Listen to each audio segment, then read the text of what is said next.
మానవా ఆత్మఫలములను ఫలించవా మానవా ఆత్మఫలములను ఇది దేవుని ఆశ తీర్చలేవా మానవా ఇది దేవుని ఆశ తీర్చలేవా మానవా ప్రేమ సంతోషము సమాధానం దీర్ఘశాంతం దయాళత్వం మంచితనం విశ్వాసం సాత్వికమశరీరం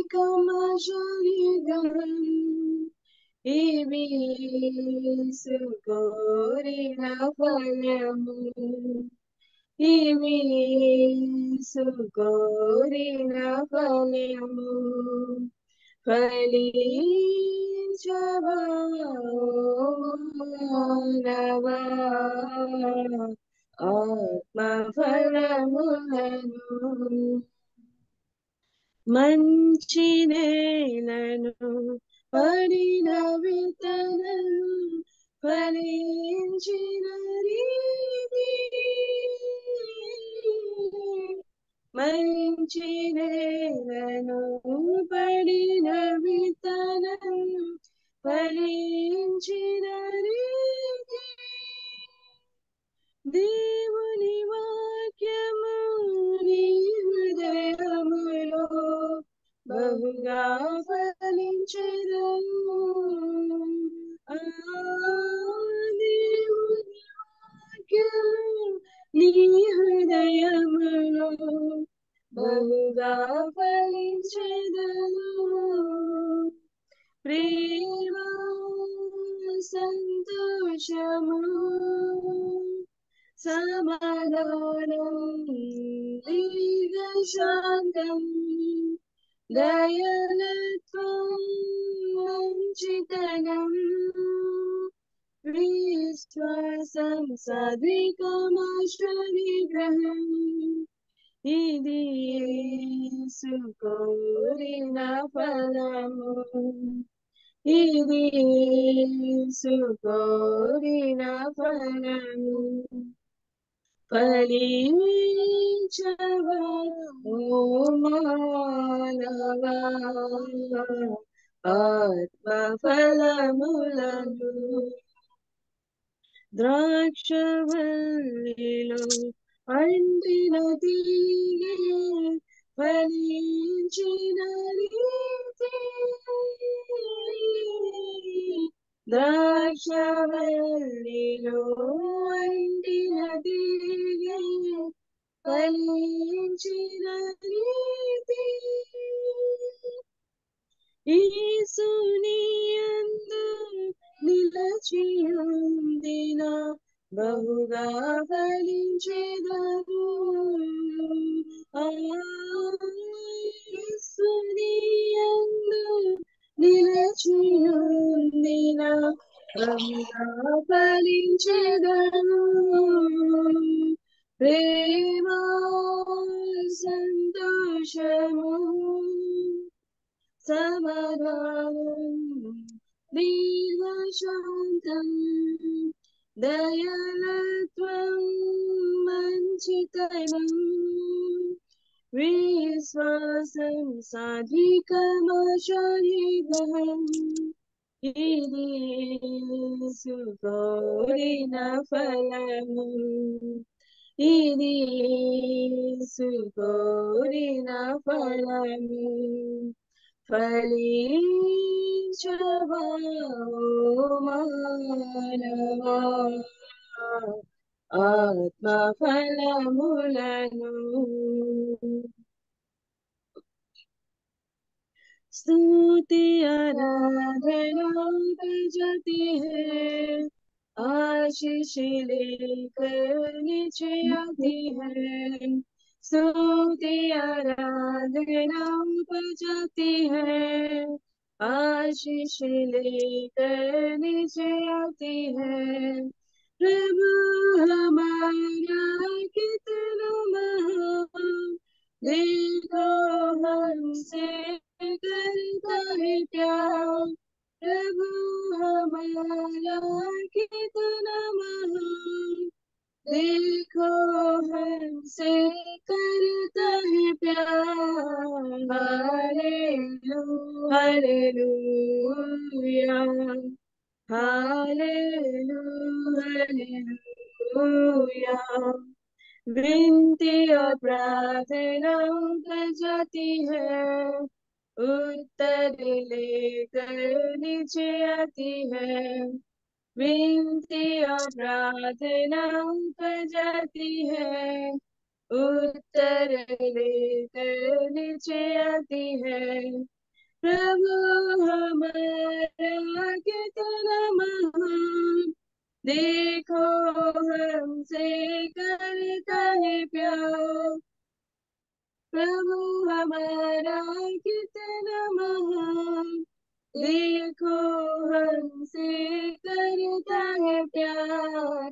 हालेलुया हालेलुया हालेलुया हालेलुया, सिय्योन में स्तुति तेरी बात जाती है, धन्यवाद करना उसकी महिमा होती है। सिय्योन में स्तुति तेरी बात जाती है, धन्यवाद करना उसकी महिमा होती है। प्रभु हमारा कितना महान, देखो हमसे करता है प्यार। प्रभु हमारा कितना महान, देखो हमसे करता है प्यार। Hallelujah hallelujah hallelujah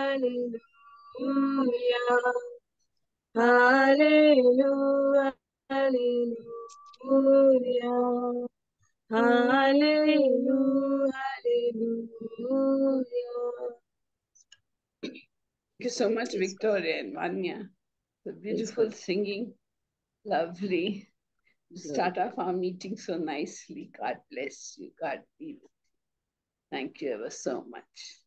Yeah, let us pray and invite God's presence in our midst.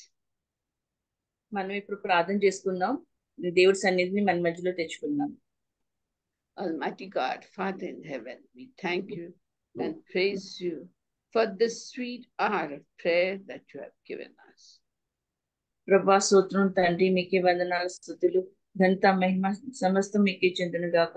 మాకు ఇచ్చిన మంచి సమయం కోసం మీకు వందనాలు నా తండ్రి. We thank you that you are in our midst, because more than 2 or 3 of us have met together over the internet, and we ask you, Lord, to be in our midst, to bless us all, and to be in our meeting, Lord. ప్రభా మీరు మా మధ్య ఉన్నారని నమ్ముచున్నాం తండ్రి. ప్రభా ఇప్పుడు మేము ఉంచుగా మాతో మీరు తోడుగా ఉండి ప్రభా మమ్మల్ని ఆశీర్వదించి దీవించమని అడుగుచున్నాం తండ్రి.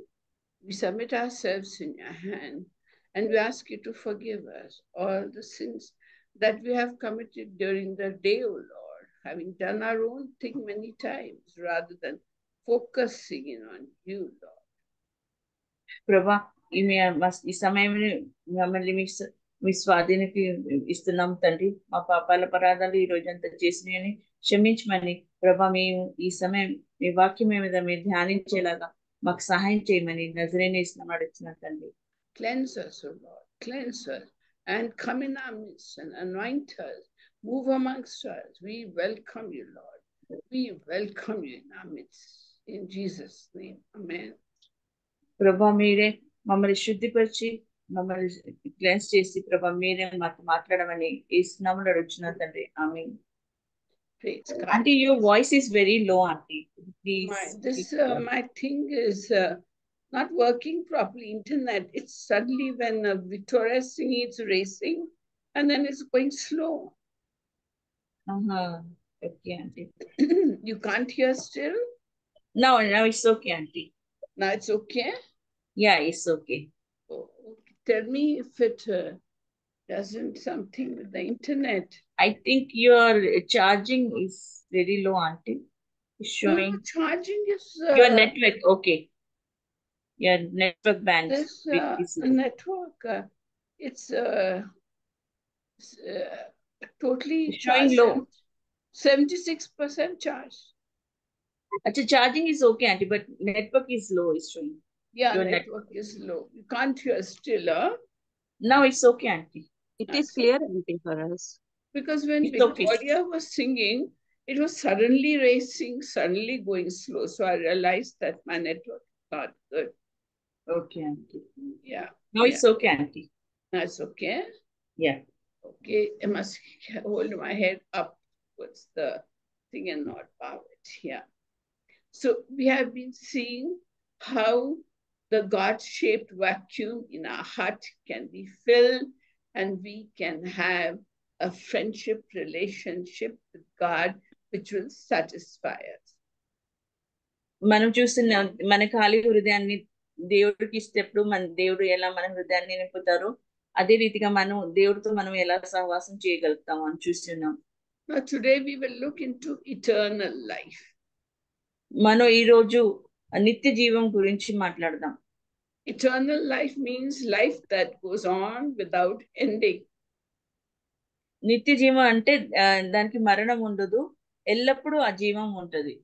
I'm not talking about the body, I'm talking about the spirit man which never dies.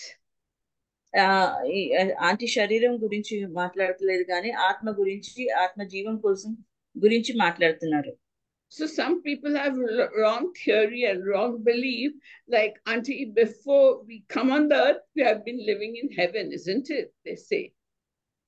And కొందరు చాలా మంది తప్పుగా మాట్లాడుతూ ఉంటారు. ఏమంటారంటే మేము ఈ భూమి మీద రాకముందు మేము పరలోకంలో ఉండేవాళ్ళం అని అంటారు. But that is totally wrong. కానీ అది సంపూర్ణంగా తప్పు, అది అసలు తప్పే. We are conceived in our mother's womb and God gives us life, and that is how we come into this earth. We were not living in heaven before that. మనం తల్లి గర్భంలో రూపించబడ్డాము, దేవుడు మనకి ప్రాణం పోసారు, దాని తర్వాత మనం ఈ భూమి మీద వచ్చినాం. అంతకుముందు మనం పరలోకంలో అంటే లేము. The only person who was living in heaven before he became a human being is who? Jesus Christ. He was in heaven with God, ruling and reigning and living with God and being a part in taking part in the creation, and he has been there from the beginning in heaven with God, not we. Okay, we came into this world as babies and God put his life breath in us. ఏ మనుషుడైనా ఈ భూమి మీద వచ్చి ముందు పరలోకంలో ఉన్నారంటే ఆ మనిషి ఎవరంటే కేవలం యేసుక్రీస్తు మాత్రమే. మనమైతే ఈ లోకంలో ఒక చిన్న బేబీస్ గా పుట్టి ఉన్నాం. So then on earth, what decision we take will lead us into eternal life. మనం ఈ భూమి మీద ఉన్నప్పుడు మనం ఏమి నిర్ణయించుకుంటామో, ఏ డిసిజన్ తీసుకుంటామే ఆ డిసిజన్ ప్రకారం మనం మన జీవం సాగుతుంది, మనం ఇటర్నల్ లైఫ్ వెళ్తాం, నిత్య జీవంలో. Eternal life means living in the presence of God, living in the presence of God, and we'll see when that starts. నిత్య జీవం అంటే దేవుడి సన్నిధిలో ఎల్లప్పుడూ దేవుడితో ఉంటాం, అది నిత్య జీవం అంటారు. And it will continue, and our spirits will be with God in heaven after that if we have Jesus in our hearts. నిత్య జీవం ఎప్పుడు దానికి ఏమి ఎండింగ్ ఉండదు, అది కంటిన్యూగా నడుస్తూనే ఉంటది. మన ఆత్మ దేవుడితో ఎల్లప్పుడూ ఉంటది, మనం దేవుడితో సహవాసం చేస్తూ ఉంటాం.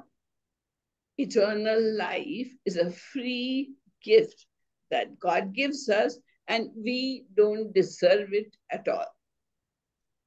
ఈ నిత్య జీవం అంటే ఒక బహుమానం, అది దేవుడు ఇచ్చిన ఫ్రీ బహుమానము, మనం ఆ బహుమానం చెందలేం, కానీ దేవుడు మనకి ఆ బహుమానం ఇచ్చి ఉన్నారు. And however good you are, whatever good things you do, you can never earn eternal life through all the good things. Even if you're the best person in the world, you can't earn eternal life by being good. మనం ఈ భూమి మీద ఎంత మంచి కార్యాలు చేసినా, ఎంత మంచి మనిషిగా ఉన్నా కూడా మనకి ఆ నిత్య జీవం దొరకదు.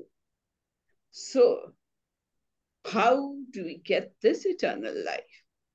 మనకి ఈ నిత్య జీవం ఎలా దొరుకుతుంది, ఎలా పొందగలుగుతాము అని మనం ఇప్పుడు చూద్దాం. To get eternal life, we first have to be saved and we have to get salvation. మనకి నిత్య జీవం కావాలంటే మనకి ఫస్ట్ రక్షణ ఉండాలి. And Ephesians chapter 2 verses 8 and 9 tells us how we can be saved. మన ఎఫిషియన్స్ 2వ అధ్యాయం మనకి చెప్తుంది మనం ఏ రీతిగా మనం రక్షణ పొందుకోగలుగుతామని. Paul is saying, by grace you have been saved through faith. Paul గారు అంటున్నారు, దేవుడి కృప వల్ల మనకి ఈ రక్షణ వచ్చింది, మన రక్షణ ద్వారా మనం ఈ జీవం పొందగలుగుతాం అంటున్నారు. And this is not your doing, it's not done by you. ఇది మనం చేసే కార్యాల వల్లే కాదు మనకి రక్షణ వచ్చేది అంటున్నారు. To get God's grace, we must show our faith to accept that grace, and this is a gift of God. మనకి ఈ రక్షణ రావాలంటే దేవుడి కృప మన మీద ఉండాలి. ఈ దేవుడి కృప ఉంటేనే మనకి రక్షణ వస్తుంది. And it is not because we are good or we have done great charitable works. No, we have done nothing good. We just have to take the grace of God. He's giving us freely. By faith, we have to take it. So we cannot boast of anything. మనకి ఇది నిత్య జీవం రావాలి అంటే, దేవుడి కృప కావాలంటే మనకి విశ్వాసం అవసరం. మన మంచి కార్యాల వల్ల మనం ఈ దేవుడి కృప పొందలేము. So it is God has chosen to be good to us by sending the Lord Jesus Christ to die for our sins. దేవుడే మనని ఎన్నుకున్నారు. ఎలా ఎన్నుకున్నారంటే తన కుమారుని యేసుక్రీస్తుని భూమి మీద పంపించి తన ద్వారా మనని ఎన్నుకున్నారు. So God was not obliged to save us. God was not obliged to save us. Why? Because man with his free will rebelled against God. So God did not have a duty to save us. మనుషుడు వ్యతిరేకం చేసి దేవునితో దూరం అయి ఉన్నారు. మనం చూద్దాం. But the thing is that God loves us so much. We are his creation. So God, he loves us so much that he provided a way for man to be saved and get eternal life through Christ Jesus. కానీ మనం ఇక్కడ చూస్తున్న దేవుడు మనిషిని ఎంతో ప్రేమించాడు, తన్ని పోగొట్టుకోలేకున్నాడు. అందుకని మన రక్షణ కోసం తన ఏకైక కుమారుని ఈ భూమి మీద పంపించి మనకి రక్షణ దయచేశారు. This thing we don't deserve from God, this favor, this goodness, we don't deserve from God, and therefore it is called grace. Actually మనం ఈ కృపని మనం పొందుకోలేము కానీ దేవుడి దగ్గర నుంచి, కానీ దేవుడి కృప మన మీద పంపించి మనకి కృప ద్వారా ఇలా మనకి రక్షణ దయచేశారు. We didn't earn it, we don't deserve it, but God is giving it to us. What we have to do is to take it. ఆయన మనం ఏం లేదు, ఆయన సొంతంగానే మనకి తన కృపను మనకి దయచేసి ఉన్నారు. Titus chapter 3 verse 4 and 5 says like this. Titus 3వ అధ్యాయం 3-4 అధ్యాయం ఈ రీతిగా చెప్తుంది. He says, but when the kindness of God our Savior and his love for mankind appeared. ఈ రీతిగా ఈ వాక్యం చెప్తుంది అంటే దేవుడి కృప, దేవుడి ప్రేమ ఈ రీతిగా చెప్తుంది. God saved us not because of our good deeds which we have done and not because we were righteous. దేవుడు తన కృప ద్వారా మనని రక్షించాడు. కేవలం తన కృప వల్లైనా మనం రక్షించబడ్డాం. మన మంచి పనులు కానీ మన మంచితనం కాదు. He saved us because he had mercy on us. ఆయన మన ఎందుకు రక్షించుకున్నారంటే ఆయన కృప మన మీద ఉంది, ఆయన దయ మన మీద ఉంది కాబట్టి. He saved us by the washing with the blood of Jesus, and he renewed us by giving us the Holy Spirit. ఆయన మనని దేవుడు యేసుక్రీస్తు రక్తం ద్వారా మనకి రక్షణ ఇచ్చి ఉన్నారు. ఆయన పరిశుద్ధాత్మ ద్వారా మనకి నూతన జీవం ఇచ్చి ఉన్నారు. He poured upon us richly mercy, and he gave us his Holy Spirit, and he sent Jesus Christ to be our Savior. ఆయన మన మీద కృపను పంపించి మన పరిశుద్ధాత్మ ద్వారా ఇంకా యేసుక్రీస్తు ద్వారా మనకి రక్షణ దయచేస్తున్నారు. And the second thing we have to do on our part only, we have to show faith and just receive what God is giving us. మనం ఇంకోటి చూస్తామంటే దేవుడు మనని రక్షించుకున్నారు. And John chapter 1 verse 12 says, యోహాను 1:12 ఈ రీతిగా చెప్తుంది. He says, but to all who received him, ఆయన ఎవరైతే ఆయన అంగీకరించున్నారో, యేసుక్రీస్తుని ఎవరైతే అంగీకరించున్నారో, who believes in Jesus name, ఏ మనుషుడైతే యేసుక్రీస్తు నామంలో నమ్ముచున్నారో, God gave them power to become children of God. దేవుడు వాళ్ళని ఇచ్చారు, వాళ్ళు ఆయన బిడ్డలు అనే అధికారం ఇచ్చి ఉన్నారు. So what is this faith we have to have in Christ? What is this faith? మనకి ఫెయిత్ అంటే విశ్వాసం అంటే ఏంటి మనం చూద్దాం ఇప్పుడు. What is this faith? It means that we trust Jesus completely. విశ్వాసం అంటే ఏంటి అంటే మనం యేసుక్రీస్తుని నమ్ముచున్నాం అని అర్థం. We trust only Jesus for our salvation. మన రక్షణ కోసం కేవలం యేసుక్రీస్తుని మాత్రం నమ్ముచున్నామని అర్థం. And we trust his death on the cross of Calvary. మనం యేసుక్రీస్తు మన కోసం చనిపోయి ఉన్నారని కూడా మనం నమ్ముచున్నాం. Now there are many people in this world who believe that they can trust their idols also, and they can trust other gods also, and also they say we believe in Jesus also. మనం ఈ భూమి మీద చూస్తాం, చాలా మంది మనుషులు ఏమంటారంటే వాళ్ళకి ఇచ్చిన విగ్రహాలను నమ్ముతారు, విశ్వసిస్తారు, వాళ్ళకి ఇచ్చిన సమస్తాన్ని విశ్వసిస్తారు, ఇంకా యేసు ప్రభువుని కూడా విశ్వసిస్తున్నాము అని చెప్తారు. They say we believe in your Jesus now. వాళ్ళు ఏమంటారంటే మేము కూడా మీ యేసు ప్రభువులో మేము నమ్మకం ఉంచుకుంటున్నాం, విశ్వసిస్తున్నాం అంటారు.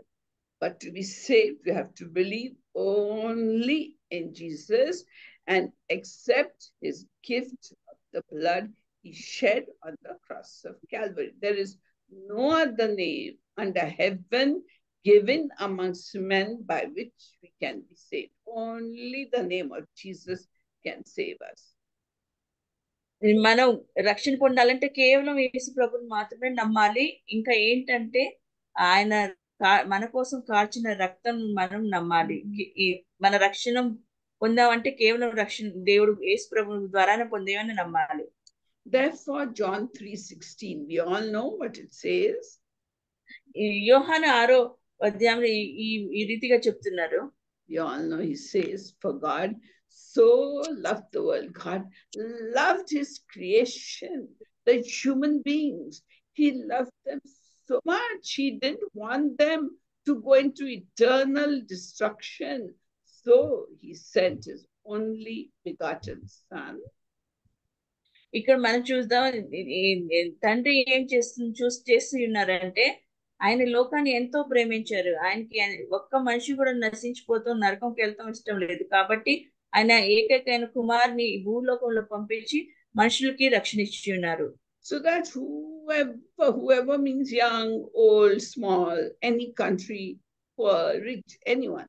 So whoever believes in him, he will not perish in hellfire, but he will have eternal life with God. ఆయన ఎందుకు పంపించున్నారంటే తన కుమారుని, ఎందుకంటే ఆయనని ఎవరైతే నమ్ముతారో వాళ్ళు నరకంకి వెళ్లకుండా నిత్య జీవం పొందాలని ఆయన మన కోసం యేసుక్రీస్తుని భూమి మీద పంపించున్నారు. there is no other way to get assurance of eternal life except the Lord Jesus Christ. నిత్య జీవం కావాలంటే కేవలం యేసుక్రీస్తు ద్వారానే మనకి నిత్య జీవం దొరుకుతుంది. ఇంకో వేరే ఏది ఆప్షనే లేదు మనకి నిత్య జీవం కావాలంటే. Because in John chapter 6 and verse 47 it says, యోహాను 6:47 ఈ రీతిగా చెప్తుంది.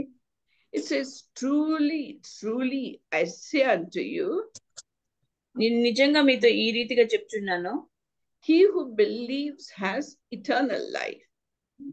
ఇక్కడ యేసు ప్రభు ఏం చెప్తున్నారంటే, నిజంగా ఎవరైతే నన్ను నమ్ముచున్నారో వాళ్ళకి తప్పకుండా నిత్య జీవం ఉంటది అని చెప్తున్నారు. So when Jesus says truly, truly, it means assuredly, certainly, if you believe in Jesus, you have eternal life.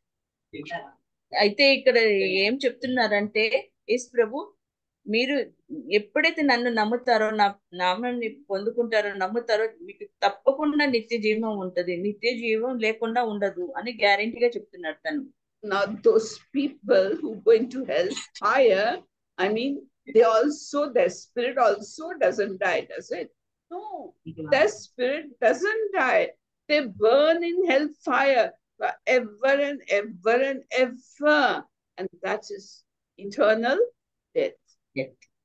ఎవరైతే యేసు ప్రభుని నమ్మరో వాళ్ళు ఎక్కడికి వెళ్తారంటే నిత్య నరకంకి వెళ్తారు. వాళ్ళ అక్కడ కూడా బ్రతుకుతారు, కానీ అది మరణం, అది నిత్య మరణం అంటారు. So just having faith is not enough. With faith, we have to live a life of obedience to God. కేవలం విశ్వాసం ఉంటే సరిపోదు. మనం నిత్య జీవం పొందుకోవాలంటే ఆయన చెప్పిన ప్రకారం నడవాలి, ఆయనకి లోబడి ఉండాలి.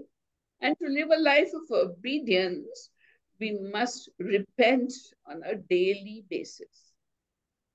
మనం ప్రతిదినం మన పాపాలు ఒప్పుకుంటూ ఉండాలి, ఒప్పుకుంటూ పాటు మనం ఆయన ప్రకారం నడవాలి. So the first time we accepted Christ, we also repented then, and repentance means to turn around from following the ways of sin and turning around to follow a new life by obeying God. ఎప్పుడైతే మనం యేసుక్రీస్తుని నమ్ముతామో, మనం ఏమంటే మన పాపం నుంచి తిరిగి దేవుడి తట్లు తిరుగుతాం, మన పాప లోకాన్ని మారి దేవుడు నడకల్లో నడుస్తాం. So just once in your lifetime, you don't, I mean, that's the main repentance. But you see, being humans, we fall many times and we think sometimes wrong thoughts, or we say something wrong, or our action is not correct, and the voice of our conscience tells us this is wrong. So we must immediately repent. When the Holy Spirit tells you this is wrong, we must immediately repent and become in right terms with God again. మనం ఎల్లప్పుడూ పశ్చాత్తాపం పడతా ఉండాలి. ఎందుకంటే మనం మనుషులు కాబట్టి ఏదో ఒక పాపం చేస్తానే ఉంటాం. మన మాటల ద్వారా అయినా, మన యాక్షన్ ద్వారా ఏదో ఒక పాపం చేస్తూ ఉంటాం. అప్పుడు ఏం పరిశుద్ధాత్మ మనని గద్దిస్తారు. గద్దించినప్పుడు మనం వెంటనే మళ్ళీ పాప క్షమాపణలు ఒప్పుకోవాలి. But once we decide to follow Christ, it's not always an easy road. There is a cost that we have to pay for following Christ. కానీ మనం ఒకసారి యేసుక్రీస్తుని వెంబడిస్తాం అనుకుంటే మన మార్గం సులభంగా ఉంటుంది, చాలా కష్టంగా ఉంటుంది. అప్పుడు మనం ఏం చేయాల్సి వస్తుంది అంటే మన క్రాస్ మనం ఎత్తుకొని నడవాల్సి వస్తుంది. The Bible says you were bought with a price. That means when you accepted Jesus, Christ paid your price with what? With his blood.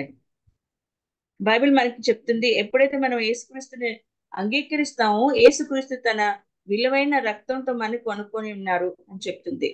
So you are bought with a price. So what should we do? We must glorify God in our bodies and in our spirits, because both our bodies and spirits belong to whom? Belong to God. He bought us now. So our bodies also belong to God and our spirits also belong to God. మనం ఒకసారి యేసుక్రీస్తుని అంగీకరించినప్పుడు మనం ఏం చేయాలంటే మన శరీరం గాని మన ఆత్మ గాని అన్ని దేవుడికి చెందుతుంది, ఆయనకే మనం అయిపోతాం. So the Christian life is not always an easy life. There are ups and downs. ఒక క్రైస్తవ జీవితం సులభంగా ఉండదు, చాలా కష్టాలు ఉంటది వాళ్ళకి. And Jesus warned us in advance in Matthew chapter 16, verses 24 to 26. యేసుక్రీస్తు మాథ్యూ చాప్టర్లో 16వ అధ్యాయంలో 24 నుంచి 26 అధ్యాయంలో దేవుడు ఆల్రెడీ చెప్పి ఉన్నారు. ఇక్కడ Jesus said, we must deny ourselves, take up our cross and follow him. ఇక్కడ యేసు ప్రభు ఆల్రెడీ చెప్పి ఉన్నారు ఏంటంటే, మీకు మీరే తృణీకరించుకోవాలి, కాదనుకోవాలి, మీరు నన్ను వెంబడించాలంటే మీకు ఇచ్చిన ఈ క్రాస్ ని ఎత్తుకొని మీరు నన్ను వెంబడించాలని చెప్పినారు. So each one of us has something that is troubling us, holding us back and hurting us. And Jesus is saying, take up that. That is your cross and follow me. అయితే ప్రతి మనిషికి ఏదో ఒక సమస్య ఉంటది, వాళ్ళకి అది బాధపరుస్తూ ఉంటది, వాళ్ళకి దుఃఖం కలిగిస్తూ ఉంటది. కానీ ఆల్రెడీ దేవుడు యేసు ప్రభు ఇక్కడ చెప్పి ఉన్నారు, మీకు ఇచ్చిన ఈ క్రాస్ ని మీరు ఎత్తుకొని నడవాలి అని చెప్పినారు. కాబట్టి మనం తప్పకుండా క్రాస్ ని ఎత్తుకొని నడవాలి. So cross is what? Cross, what happened on the cross? Jesus, he died. Cross అంటే, సిలువ అంటే ఏంటంటే, సిలువ అంటే యేసు ప్రభు ఆ సిలువ మీద మరణించి ఉన్నారు. So a cross is a place to die. సిలువ అంటే ఒక స్థానం, ఆ స్థానం చనిపోతాం. When you take up your cross means you deny yourself many earthly pleasures, many earthly things. You deny it and you take up whatever you have to carry that is hurting you. Take it up and follow Jesus. ఎప్పుడైతే మీరు సిలువ మోసుకుంటారో ఈ లోక సంబంధమైన మీకు ఇష్టమైన అన్ని మీరు త్యాగం చేయాల్సి వస్తుంది. ఇంకా మీకు వచ్చిన ఆ శ్రమలతో మీరు భరించి యేసు ప్రభుని వెంబడించాల్సి వస్తుంది. So we must die to ourselves. మనని మనమే చంపుకోవాలంటే, చంపుకుంటాం అంటే అర్థం మనకున్న కోరికలు, లోక సంబంధమైన సంతోషాలు, లోక సంబంధమైన సాధన సంబంధమైన అన్ని చంపుకోవాలి. We must put aside our own will and follow God's will. మనం ఏం చేయాలంటే మన చిత్తాన్ని పక్కన పెట్టేసి దేవుడి చిత్తం మన జీవితంలో ఉండే ఆ చిత్త ప్రకారం మనం నడవాలి. Like many ladies like to watch TV afternoon programs where there is family jagda and family problems, and you like to watch stories about other people. Even I used to watch some time ago.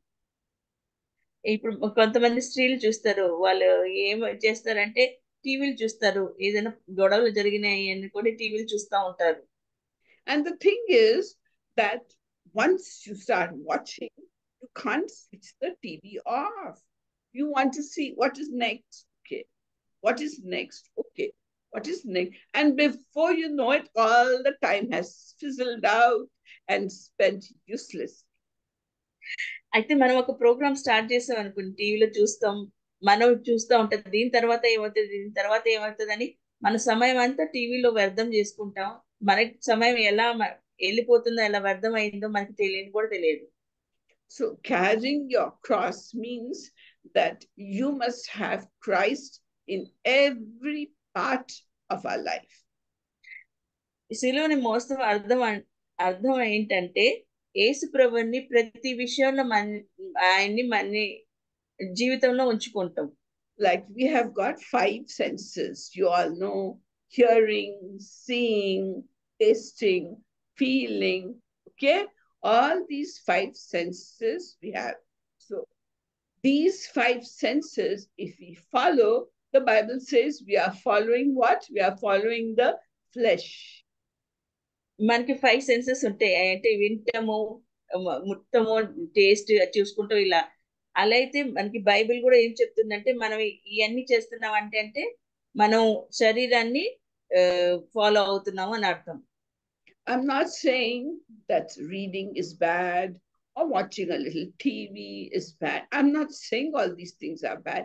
What I'm saying is that shouldn't control our schedule of the day.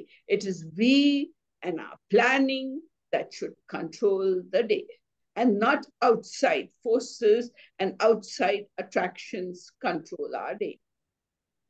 Aunty చెప్తున్నారు నేను చెప్తున్నా ఇవన్నీ చూడకూడదు అని చెప్పట్లేదు, కానీ అవన్నీ మన మీద కంట్రోల్ ఉంచుకోకూడదు, అవి మన్ని కంట్రోల్ చేయకూడదు, మనకి వాటి మీద కంట్రోల్ ఉండాలి అని చెప్తున్నారు. We must do things that please God. Now Jesus is not putting you in a box and saying, okay, don't look left, don't look right, don't do this, don't do that. All those rules Jesus is not giving us. But you see, we must do things slowly and surely, try to please God. And when we do that, slowly, we become more and more like Jesus. And slowly our thoughts will become thoughts that please Jesus. And we will find true life if Jesus and his motives direct us. యేసు ప్రభు మళ్ళీ ఇది చేయొద్దు అలా చేయాలని ఆపట్లేదు, కానీ ఎప్పుడైతే మనం యేసుక్రీస్తుని వెంబడిస్తామో ఆయన మన్ని మెల్లిమెల్లిగా తన స్వాధీనంగా ఉంచుకొని మెల్లిమెల్లిగా మన్ని మారుస్తూ ఉంటారు. So just simply calling Jesus as our Lord and Savior is not enough. కేవలం యేసు ప్రభు నా తండ్రి అని మాట్లాడతాం అది చాలదు. We must obey his teachings in everyday life. కేవలం యేసు ప్రభుని నమ్ముకుంటూ కాదు, యేసు ప్రభు మనకి ఏమి నేర్పించారో దాని ప్రకారం నడుస్తూ ముఖ్యము. And because of our human situation, we stumble and fall a number of times, but God lifts us every time and help us walk in the way of victory in the Lord Jesus Christ. మన మనుషులు కాబట్టి పడిపోతా ఉంటాం, కానీ యేసు ప్రభు మనని లేపుతా ఉంటారు. మనం ఎలా నడవాలంటే దేవుడు మనకి విజయమైన మార్గంలో నడిపిస్తానే ఉంటారు. Now there are many people who say Jesus is our Lord. Jesus is our Lord. We love Jesus. We love Jesus. We do so many things for Jesus. We help the poor. We do so many things. We pray for other people. And we do miracles also in Jesus' name. And we do healings in Jesus' name. And so they call Jesus Lord. But Jesus says in Matthew chapter 7, verse 21 to 27, చాలా మంది ఏమంటారంటే యేసు ప్రభు మా తండ్రి అని ఆయన మా lord అని చెప్తా ఉంటారు. మేము వాళ్ళకి పేదోళ్ళకి సహాయం చేస్తారు, మంచి పనులు చేస్తారు. కానీ యేసు ప్రభు మాథ్యూ 7:21-27 వచనాల్లో ఈ రీతిగా చెప్తున్నారు. Jesus says, not all who say Lord, Lord will enter the kingdom of God. యేసు ప్రభు ఇక్కడ ఏం చెప్తున్నారంటే ఎవరైతే తండ్రి తండ్రి అని అంటారో వాళ్ళందరూ పరలోక రాజ్యంలో చేరరు అంటున్నారు. Then who will enter kingdom of God? He says, but the one who does the will of my Father who is in heaven, he will enter the kingdom of God. అయితే పరలోక రాజ్యంలో ఎటువంటి మనుషులు ప్రవేశిస్తారంటే యేసు ప్రభు చెప్తున్నారు, ఎవరైతే నా తండ్రి చిత్తం చేస్తారో వారు మాత్రమే పరలోకంలో ప్రవేశిస్తారు అని చెప్తున్నారు. And Jesus is saying, on that day many will say to me, Lord, did we not prophesy in your name? యేసు ప్రభు చెప్తున్నారు, ఆ రోజు అంటే చెప్తారు చాలా మంది మనుషులు, మీ నామం పెట్టి నువ్వు ప్రొఫెసై చేయలేదా అని చెప్తారు. In your name we remove demons. మీ పేరు తీసుకొని యేసు ప్రభు పేరు తీసుకొని దెయ్యాలు వెళ్ళగొట్టలేదా అని చెప్తారు. And in your name we perform many miracles. మీ పేరుని బట్టి తీసుకొని మీరు అనేక అద్భుతాలు చేయలేదా అని అడుగుతారు యేసు ప్రభుని.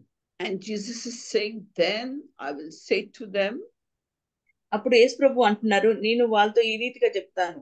Jesus is saying, no, I don't know you. Please leave me, you who practice lawlessness. యేసు ప్రభు అంటారు, నేను మిమ్మల్ని ఎరగను, మీరు నా ప్రకారం నడవలేదు కదా అంటారు. So you ask yourself, how can we do all this God's work and still we are rejected by Christ? మనం ఇప్పుడు చూద్దాం. మనం ఇవన్నీ పనులు చేసినా కూడా దేవుడు మనని ఎందుకు తుణీకరిస్తున్నారు అంటే వద్దంటున్నారు? Because see, at one stage in your life, that person must have been really sincere about Christ, and Christ blessed him with, say, gift of healing. అంటే ఒక స్టేజ్ లో మనం చూస్తాం యేసు ప్రభు వాళ్ళని దీవిస్తారు, ఇంకా దేవుడు వాళ్ళని ఆశీర్వదింపబడ్డారని చెప్తారు. And the person would pray for people and they'd get healed. But you see, over a course of time, his love for Christ became less. And as his love for Christ became less, also his love for people also became less. అయితే ఒక stage వస్తుంది, ఏమవుతుంది అంటే అలా మనుషుల గురించి ప్రార్థన చేసినప్పుడు చాలా మంది ఎలా అయిపోతారంటే మనుషులు దేవుడి ప్రేమ వాళ్ళు తగ్గిపోతుంది. ఎప్పుడైతే దేవుడి ప్రేమ వాళ్ళు తగ్గిపోతుంది, మనుషుల కోసం కూడా వాళ్ళ ప్రేమ తగ్గిపోతుంది. And unless you love the way Christ told us to love the other person like we love ourselves, and to love our enemies and pray for that good. But after some time, this person stopped doing that. But then you'll say, how did he continue doing the healing ministry? మనం చూస్తున్నాం దేవుడు ఏమంటున్నారంటే మీరు ప్రేమించండి, మనుషుల్ని ప్రేమించండి అని చెప్తున్నారు. కానీ మీ శత్రువుల కోసం మీరు ప్రార్థన చేయండి అంటున్నారు. కానీ మనం చూస్తాం ఇక్కడ ఆ మనిషి ఈ అద్భుతాలు ఏ రీతిగా చేస్తున్నారు, ఇవన్నీ చేయకపోయినా అద్భుతాలు ఏ రీతిగా చేస్తున్నారని మేము చూస్తాం. But then the Bible also says that the gifts and the calling of God are irrevocable. God doesn't take it back once he gives it to you. ఎప్పుడైతే ఒక మనిషికి దేవుడు గిఫ్ట్స్ ఇస్తారో, తన పరలోకమైన గిఫ్ట్స్ ఇస్తారో, అవి మళ్ళీ తను తీసుకోలేరు, యేసు ప్రభు తీసుకోరు. So you see, it's a tightrope walk you are walking on when you serve God. It's a straight and narrow way that leads to Christ. If you turn to the left or if you turn to the right, and if you stop loving God and loving your enemy, your neighbor, as the way you should, then what happens? You fall away from the straight and narrow path. And Jesus will say to you, or to me even, I do not know you. Depart from me, you evildoers. Depart from me, you who practice lawlessness. అయితే ఎప్పుడైతే మనం దేవుడి మార్గంలో నడవకుండా, మన శత్రువుల్ని ప్రేమించకుండా అలా ఉన్నప్పుడు మనం పడిపోతాం. అప్పుడు మనం పడిపోయినప్పుడు దేవుడి ప్రేమ కూడా మనలో తగ్గిపోతుంది. ఈ రీతిగా ఉన్నప్పుడు అద్భుతాలు అయితే చేస్తారు, కానీ దేవుడు అంటున్నారు మీరు నా ప్రకారం నడవలేదు కాబట్టి నేను మిమ్మల్ని ఎరగనని చెప్తారు. And we find there are many Christians, when the life becomes tough for them, or if they are persecuted, they give up Christ. They rather have a cushy and a comfortable life rather than bear hardship for Christ. You ask yourself, we also should not fall into this trap. Having served God, we should be very careful that we do not disobey the one law that he gave us, to love our neighbor as ourselves. And you see, when you're doing your best, the wicked one will make the situation such that it's very difficult for you to love. And that is the test that Christ lets you go through to see, do you love things that Satan is offering you, or do you love me? Are you willing to sacrifice yourself for me, or do you want the easy way out? అయితే మనిషి ఇంకో రీతిగా కూడా ఎలా పడిపోతారంటే ఎప్పుడైతే దేవుడి మార్గంలో నడవడు, దేవుడు ప్రకారం నడవడో, ఇంకా వాళ్ళకి చాలా శ్రమలు వచ్చినప్పుడు ఏం చేస్తారంటే దేవుడిని వదిలేస్తారు. ఎందుకంటే వాళ్ళకి ఒక కంఫర్టబుల్ లైఫ్ కావాలి, మంచి ఆనందం సంతోషమైన లైఫ్ కావాలని దేవుడిని వదిలేస్తారు. అప్పుడు ఆ రీతిగా కూడా మనిషి పడిపోతారు. It depends upon your foundation. అది మన ఇదంతా దేవుని వెంబడించాలంటే మనకంతా ఇదంతా మన పునాది మీద ఆధారమై ఉంటది. So there was a wise man, and he dug deep in the ground till he reached the rock level. And then he put the foundation of his house on the rock and built his house. మనం ఇక్కడ ఒక తెలివైన వ్యక్తిని చూస్తాం. ఆయన ఇల్లు కడుతున్నాడు. ఇల్లు కడితే ఎక్కడ కడుతున్నారంటే ఒక బండ మీద కడతాడు. ఆ బండ మీద ఆ ఫౌండేషన్ కడతాడు, పునాది వేస్తాడు. So this man, the troubles came in his life. His house was built strongly on the rock. And when you build your house on the rock, what does rock stand for? Jesus. Yes, rock stands for Jesus.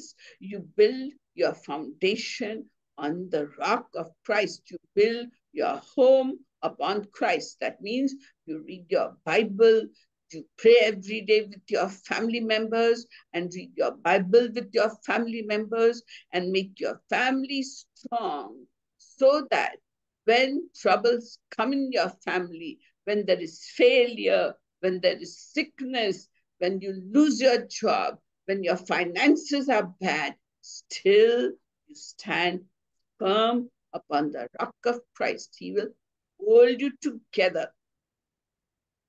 అయితే మన ఇల్లు రాతి మీద కట్టబడాలి. రాతి అంటే ఏంటంటే యేసుక్రీస్తు. ఎప్పుడైతే ఒక కుటుంబం కలిసి ప్రార్థన చేస్తారో వాళ్ళకి ఎన్ని సమస్యలు వచ్చినా, ఎన్ని బాధలు వచ్చినా కూడా ఆ కుటుంబం చెడిపోదు, ఆ కుటుంబం పాడిపోదు, దేవుడి సన్నిధిలోనే నిలబడి ఉంటది. And this is the man who hears the word of God, reads the word of God, and also, most important, lives the word of God. Such a man will not fall.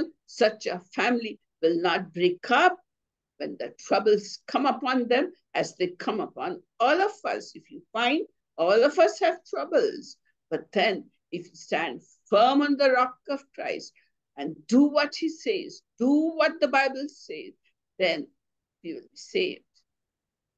ఎప్పుడైతే కుటుంబం దేవుడి ప్రకారం నడుచుకుంటా, దేవుడి వాక్యం ధ్యానిస్తూ, దేవుడి గురించి చెప్తూ, దేవుడిలో ప్రార్థనలో కలిసి ఉంటారో, దేవుడు ప్రకారం నడుస్తారో అంటారు, ఆ కుటుంబం ఎప్పుడు చెడిపోదు, ఎప్పుడు పాడైపోదు. ఎందుకంటే ప్రతి కుటుంబంలో సమస్యలు వస్తాయి, కానీ ఎప్పుడైతే మనం ఈ రీతిగా ఉంటామో ఆ కుటుంబం నిలకడగా ఉంటది. Because these things you cannot see, the spiritual things you cannot see, and the Bible is very clear. Things which you do not see are eternal. We do not see Christ, but we know his word. So the things you cannot see and upon which you build your house on the rock of Christ, it's eternal, it lasts. మనం చూడలేము, కానీ దేవుడి ప్రకారం నడిచి మన ఇంటిని ఒక రాతి మీద కట్టుకుంటే ఆ కుటుంబం చక్కగా నిలబడుతుంది. And the foolish man was there who built his house upon the sand. ఇంకా ఒక జ్ఞానం బుద్ధిహీనుడు ఆయన ఎక్కడ ఇల్లు కడతాడంటే ఇసుక మీద తన ఇల్లు కడతాడు. That means he had all his strength in the materialistic things of this world. He trusted his money. He trusted 4-5 cars that he had. He trusted in the houses that he had. He trusted in all these things. And therefore, these earthly things are temporary. That's what the Bible says. These earthly things are temporary. So he built his house upon temporary things. And when troubles came and financial difficulties came and illnesses came and they lost their job and his children failed, that man was shaken, the family was shaken, and they gave under pressure and they just fell down. ఇక బుద్ధిహీనుడు తన ఇల్లు ఇసుక మీద ఎలా కట్టుకుంటాడంటే తన మీద ఆధారపడతాడు, తన ధనం మీద, తనకి ఇచ్చిన మెటీరియల్స్ మీద. ఆయనకి ఆ వ్యక్తి ఇల్లు ఎలా ఉంటదంటే ఏదైనా కష్టాలు వచ్చినా, ఏదైనా శ్రమలు వచ్చినప్పుడు ఆయన కృంగిపోతాడు, చాలా బలహీన అయిపోతాడు. ఈ రీతిగా వాళ్ళ కుటుంబం పడిపోతుంది. So this family heard the word of God but did not follow it. So therefore their lives crumbled. ఈ కుటుంబం కూడా దేవుడు వాక్యాన్ని వింటారు, కానీ దేవుడి ప్రకారం, చిత్త ప్రకారం నడవలేదు, దేవుడిని వెంబడించలేదు. కాబట్టి ఆ కుటుంబం వాళ్ళది చెడిపోతుంది, పాడైపోతుంది. So we were discussing about eternal life. మనం నిత్య జీవి గురించి మాట్లాడుతున్నాం. So the next question is, when does eternal life begin? మనం ఇప్పుడు చూద్దాం మన నిత్య జీవం ఎప్పుడు స్టార్ట్ అవుతుంది అంటే ఎప్పుడు బిగిన్ అవుతుంది. I mean, does it start only after you die? మన నిత్య జీవం ఎప్పుడు ప్రారంభం అవుతుంది? కేవలం చనిపోయినాకే ప్రారంభం అవుతుందా అని మనం చూద్దాం. But John chapter 17 and verse 3 says, కానీ యోహాను 17వ అధ్యాయం 3వ వచనం ఈ రీతిగా చెప్తుంది. it says, this is eternal life, ఇదే నిత్య జీవం అని చెప్తుంది. that they may know you, the only true God. ఎప్పుడైతే మీరు దేవుడిని నిజమైన దేవుడు అని తెలుసుకుంటారో అప్పుడే మీ నిత్య జీవం స్టార్ట్ అవుతుంది, ప్రారంభం అవుతుంది అని చెప్తున్నారు. And Jesus Christ whom you have sent. మీ యేసుక్రీస్తు మీ రక్షకుడు అని తెలుసుకోవాలి. So do you know Jesus Christ today? మీ అందరికి యేసుక్రీస్తు అంటే ఎవరైనా అందరికి తెలుసు కదా. Have you accepted him as your Lord and Savior? మీరు యేసుక్రీస్తుని మీరు తన సొంత రక్షకుడిగా అంగీకరించి ఉన్నారు కదా. Are you building your foundations on the rock of Christ? మీ పునాదిని యేసుక్రీస్తు పునాది మీద చేస్తున్నారా? You don't have to wait till you die to start off eternal life. Your eternal life starts right here on earth when you take Jesus into your life and obey him and follow him. Your eternal life has started. మన నిత్య జీవం చనిపోయినాక start అవుతుంది అని కాదు. ఏ రోజైతే మనం యేసుక్రీస్తుని వెంబడించి ఆయన్ని సొంత రక్షగా మన హృదయంలో తీసుకుంటామో ఆ రోజు నుంచి మన నిత్య జీవం ప్రారంభం అవుతుంది. And then, you know, in the Garden of Eden, there were two trees, special trees. One was tree of knowledge of good and evil. మనం ఈడెన్ గార్డెన్ లో చూస్తాం, 2 చెట్లు ఉంది. ఒకటి నాలెడ్జ్ అండ్ అది చూద్దాం, ఆ చెట్టు ఉంటుంది. And the only tree God said don't eat was of this fruit of this tree of knowledge of good and evil. Knowledge and evil అనే 2 చెట్లు ఉన్నాయి, కానీ దేవుడు ఈ నాలెడ్జ్ అనే చెట్టుది ఫలం తినొద్దు అని చెప్తున్నారు. But there was another special tree also, that was the tree of life. అక్కడ ఇంకో చెట్టు ఉంది, ఆ చెట్టు పేరేంటి? నిత్య జీవం అనే. And that tree of life, if the fruit you ate, you would live forever. ఆ చెట్టు ఏంటి? జీవం అనే అర్థం. So now that you have accepted Christ and you know him, you have got eternal life, isn't it? మనం ఎప్పుడైతే యేసు ప్రభువుని అంగీకరించామో మనకి నిత్య జీవం వచ్చేస్తుంది. That means your spirit will never die if you remain faithful to God until the end. అంటే అర్థం, ఎప్పుడైతే మనం యేసుక్రీస్తుని నమ్ముకొని తన ప్రకారం నడుచుకొని ఫేత్ఫుల్ గా ఉంటామో అప్పుడే మన నిత్య జీవం స్టార్ట్ అయిపోతుంది. It is something like eating the fruit from the tree of life. ఎలా అంటే ఒక ట్రీ ఆఫ్ లైఫ్ నుంచి ఒక ఫలం తిన్నట్టు అనే అర్థం. So this is what we discussed today. Eternal life, it starts right here, right now in this earth, but you will get it only if you build your house on the rock of Christ and remain faithful to Christ until your last breath on the earth. మనం ఈ రోజు నిత్య జీవం కోసం చూసి ఉన్నాం. నిత్య జీవం అంటే ఏంటంటే ఎప్పుడైతే మనం యేసు ప్రభుని అంగీకరిస్తామో అప్పుడే మన నిత్య జీవం ఉంటది. యేసు ప్రభుని మన చనిపోయే వరకు ఆయన్ని వెంబడించి ఆయన ప్రకారం నడుస్తూనే అప్పుడే మనకి నిత్య జీవంలో మనం ప్రవేశించగలం. So let us be careful to lead an overcomer's life, a victorious life, following Jesus till the last breath of ours on this earth. మనం ఈ భూమి మీద ఉన్న వరకు మనం దేవుడికి ఫేత్ఫుల్ గా ఉండి మనం ఒక మంచి వ్యక్తిగా బ్రతికి ఉండాలి. May God be praised. యేసు ప్రభు ఈ వాక్యాన్ని దీవించును గాక.